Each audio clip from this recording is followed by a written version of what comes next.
आज हम बात करेंगे सामान्य अध्ययन के कुछ बहुत ही महत्वपूर्ण प्रश्नों की।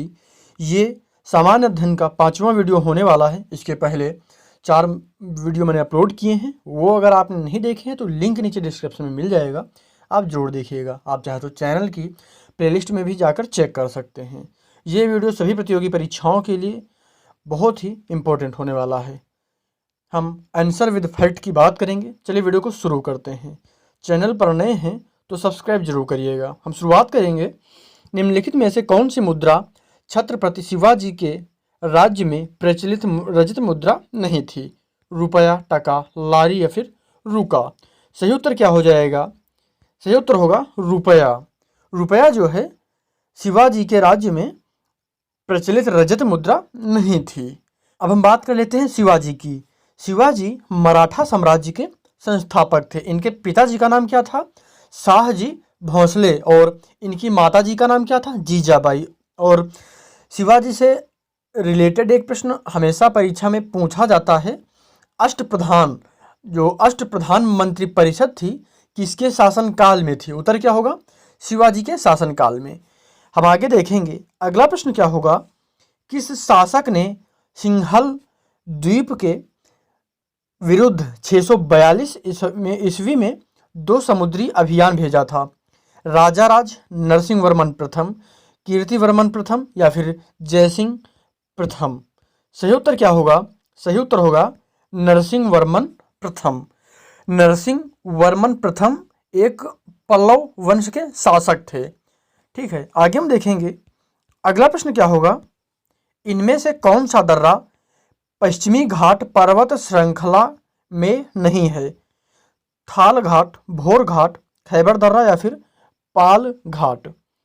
सही उत्तर क्या होगा? आप कमेंट करेंगे। सही उत्तर होगा खैबर दर्रा। खैबर दर्रा जो है ये पाकिस्तान के पख्तूनख्वा में है। कहाँ पर है? पाकिस्तान के पख्तूनख्वा में। और जो थाल घाट और भोर घाट है ये महाराष्ट्र में है, और जो पाल घाट है ये केरल में है। आगे हम देखेंगे। और यहाँ पर मैं एक चीज़ और आपको बताना चाहूँगा, पश्चिमी घाट का विस्तार जो है गुजरात से लेकर केरल तक है, और इस पर्वत श्रेणी में अनेक दर्रे हैं। आगे हम देखेंगे। भारत के लिए निम्नलिखित कथनों में से कौन सा कथन असत्य है? भारत विश्व का 7वां बड़ा देश है। भारत जनसंख्या की दृष्टि से विश्व का दूसरा राष्ट्र है। भारत की भूमि सीमा का विस्तार लगभग 15,200 किलोमीटर है। सर्वप्रथम सूर्योदय भारत के मिजोरम राज्य में होता है। कौन सा असत्य है ये आपको बताना है और सही विकल्प का चयन करना है आपको। सही विकल्प क्या हो जाएगा? ऑप्शन डी, सर्वप्रथम सूर्योदय भारत के मिजोरम राज्य में होता है। ये कथन हो जाएगा असत्य। आपको असत्य बताना था। और ये जो 3 आप विकल्प दिए गए हैं ABC करके, ये तीनों सही हैं। यहाँ पर जो सूर्योदय होता है ये अरुणाचल प्रदेश में होता है। भारत के अरुणाचल प्रदेश में सूर्योदय होता है। हम आगे देखेंगे। अगला प्रश्न क्या होगा?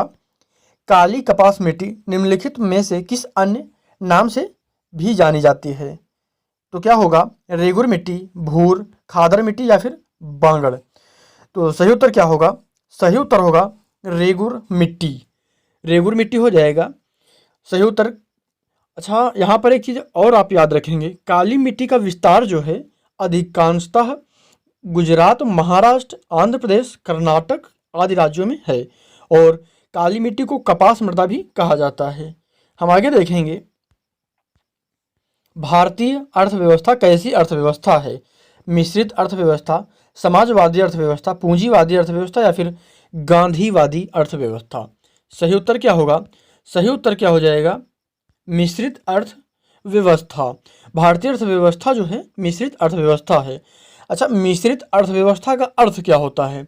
मिश्रित अर्थव्यवस्था का अर्थ होता है, इसे मिश्रित अर्थव्यवस्था उस अर्थव्यवस्था को कहते हैं जहां पर सार्वजनिक क्षेत्र एवं निजी क्षेत्र दोनों का योगदान अर्थव्यवस्था में होता है। यानी एक ऐसी अर्थव्यवस्था जिसमें सार्वजनिक क्षेत्र एवं निजी क्षेत्र दोनों का योगदान हो। आगे हम देखेंगे। अगला प्रश्न होगा, भारतीय लघु उद्योग विकास बैंक यानी सिडबी का मुख्यालय कहाँ स्थित है? लखनऊ, गाजियाबाद, कानपुर या फिर नई दिल्ली? सही उत्तर क्या होगा? सही उत्तर होगा लखनऊ। सिडबी का जो मुख्यालय है लखनऊ में है। सिडबी, इसका पूरा नाम क्या है? Small industries development bank of India.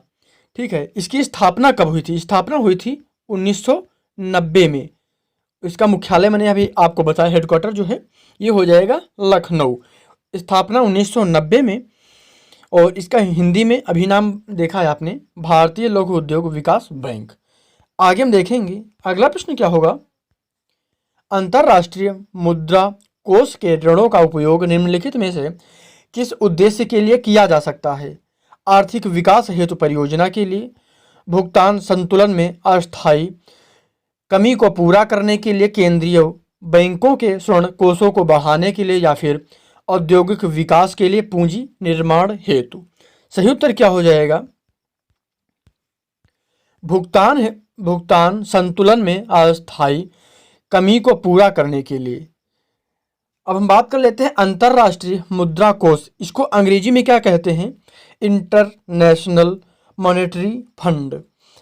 इसको शॉर्ट में क्या कहेंगे? शॉर्ट में कहेंगे IMF। क्या कहेंगे? IMF। इसकी स्थापना कब हुई थी? इसकी स्थापना हुई थी 1945 में। इसकी स्थापना हुई थी 1945 में। और अंतर्राष्ट्रीय मुद्रा कोष इसको हिंदी में पूरा नाम कहेंगे। हम आगे देखेंगे अगला प्रश्न क्या होगा। श्वेत वस्त्र काले वस्त्रों की अपेक्षा ठंडे होते हैं, क्यों?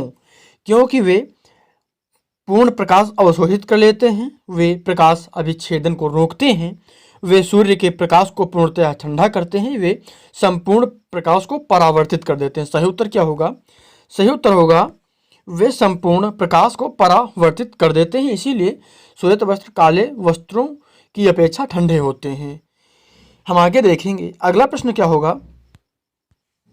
कोरोना रोगियों के उपचार के लिए प्रयुक्त हाइड्रोक्सीक्लोरोक्वीन दवा निम्नलिखित में से किस पौधे के छाल से प्राप्त होता है? अश्वगंधा, सर्पगंधा, सिनकोना या फिर एलोवेरा? सही उत्तर क्या होगा? सिनकोना। सही उत्तर होगा सिनकोना। और यहाँ पर मैं आपको बताना चाहूँगा, सिनकोना का प्रयोग मलेरिया रोग के निदान में भी किया जाता है। और ये प्रश्न यूपी टेट में पूछा भी गया है एक बार। हम आगे देखेंगे, ये पिछले वीडियो का प्रश्न है। पिछले वीडियो में मैंने आपसे पूछा था आल्प्स पर्वत किस महाद्वीप में स्थित है? अफ्रीका, यूरोप, उत्तरी अमेरिका या फिर दक्षिणी अमेरिका? सही उत्तर क्या था? यूरोप। सही उत्तर क्या हो जाएगा? आल्प्स पर्वत जो है यूरोप महाद्वीप में स्थित हैं। आज के लिए आपके लिए आज का प्रश्न है, चंपा नदी माफ कीजिएगा, चंपा किस महाजनपद की राजधानी थी? चंपा किस महाजनपद की राजधानी थी? यहाँ पर 4 विकल्प आपको दिए गए हैं, अंग, कुरु, वत्स या फिर काशी। और मैं आपको बता दूं, ये प्रश्न मैं आपको बता चुका हूँ पिछले वीडियो में। ये वीडियो कैसा लगा आपको कमेंट जरूर करिएगा और अपने सभी दोस्तों के साथ इस वीडियो को शेयर करिएगा। उम्मीद करता हूँ ये वीडियो आपको पसंद आया होगा। आपके मन में कोई भी कमेंट है तो ज़रूर कमेंट करें, नीचे जाएं और कमेंट बॉक्स में लिखें।